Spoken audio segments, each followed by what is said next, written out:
Hello friends, today we are going to study a new concept which many times create confusion in the minds of students is communist economy.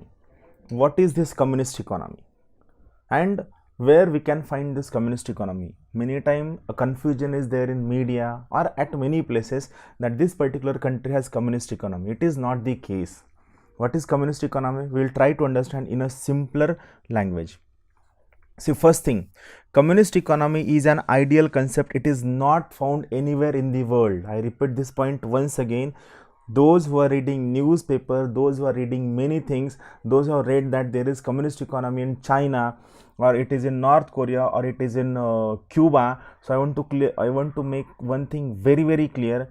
They have command and control economy, or in other words I can say they have dictatorial economies, but none of these countries have communist economy. Why? Because communist economy is an ideal concept, right?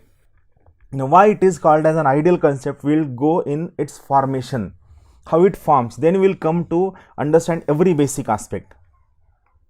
See, Industrial Revolution took place in England. Industrial Revolution was the base of greed. Industrial Revolution gave rise to capitalist economy, right? It gave rise to capitalist economy, and capitalist economy has first character that it is an open economy. Second thing, capitalist economy is based on profit motive. Third important thing, capitalist economy is an open economy. Fourth thing, capitalist economy is based or has the most cardinal principle is competition. And this capitalist economy gave rise to laissez-faire economy. Laissez-faire economy or capitalist economy can also be called as a laissez-faire economy. Means what? An economic system based on least government interference is a laissez-faire economy. It means what happened in capitalist economy, it gave rise to two important classes which were almost absent before Industrial Revolution. One was capitalist class, second was workers class. One was capitalist class, second was workers class. Capitalist class had resources in their hands, had factories in their hands, had wealth in their hands, and worker class had only one thing, which was labor in their hand. So capitalist class had upper hand over worker class. So it led to a kind of conflict between capitalist class and worker class, and capitalist class exploited working class, labor class. It exploited working class or labor class to a very larger extent. Now what happened? This exploitation of working class by bourgeois or capitalist class has led to conflict between these two classes. Now henceforth it is theoretical. Now what Karl Marx said, it said that the capitalist class will exploit worker class to such an extent that it will lead to revolution by worker class against this capitalist class, and this revolution will end the present capitalist system, it will end the present class system, and it will create a new world order.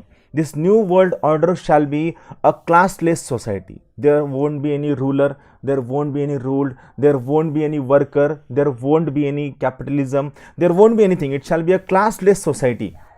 And this classless society is nothing but an is nothing but a communist economy. What is communist economy? It is a classless society. Here everyone will work according to his own requirement.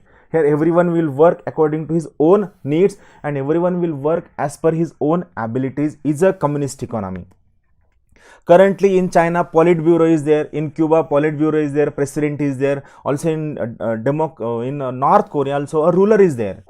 Whereas in communist economy, no such class exists. Why? Because it is a classless society.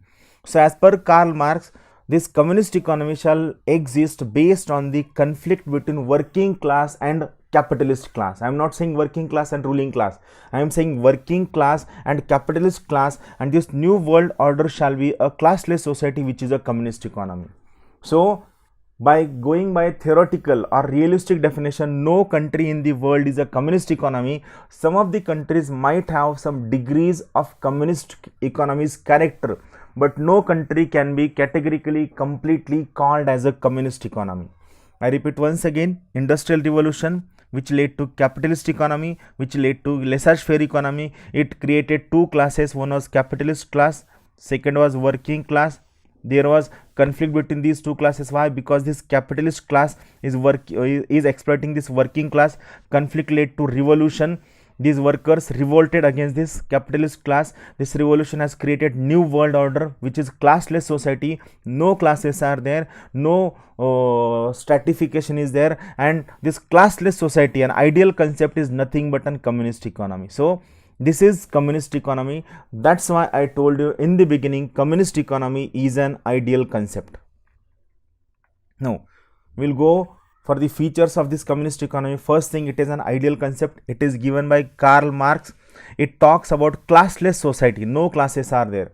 Self-planning or individual planning is the basis of communist economy. Self-planning, that everyone shall plan according to his own needs, according to his own abilities, according to resources he or she has. So self-planning is the basis of communist economy. Principle, this is the most important principle of communist economy. From everyone according to his abilities and to everyone according to his needs. It means in a communist economy, no one will be forced to work more than his abilities. He shall work as per his abilities, and a person shall not be given salary based on his work. He shall be given salaries, he shall be given goods, he shall be given services based on his needs. It means there won't be any concentration of wealth. It means the wealth or the means of production shall be owned by people completely. No state shall be there. Is a communist economy. Property is owned by everyone. That is the theme of communist economy, which is individual planning. You have to keep this thing in mind. Many students ask me, sir, what is difference between socialism and communism? So I want to make one thing very clear. Socialism is the first step towards communism. So when you begin, it is socialism, and when you reach at the peak, it is communism. So socialism is the first step towards communism. Communism is the end. It is an ultimate goal. No economy in the world can be clearly called as a communist economy. Keep watching this series and keep sharing with your friends. Thank you very much. Have a good day.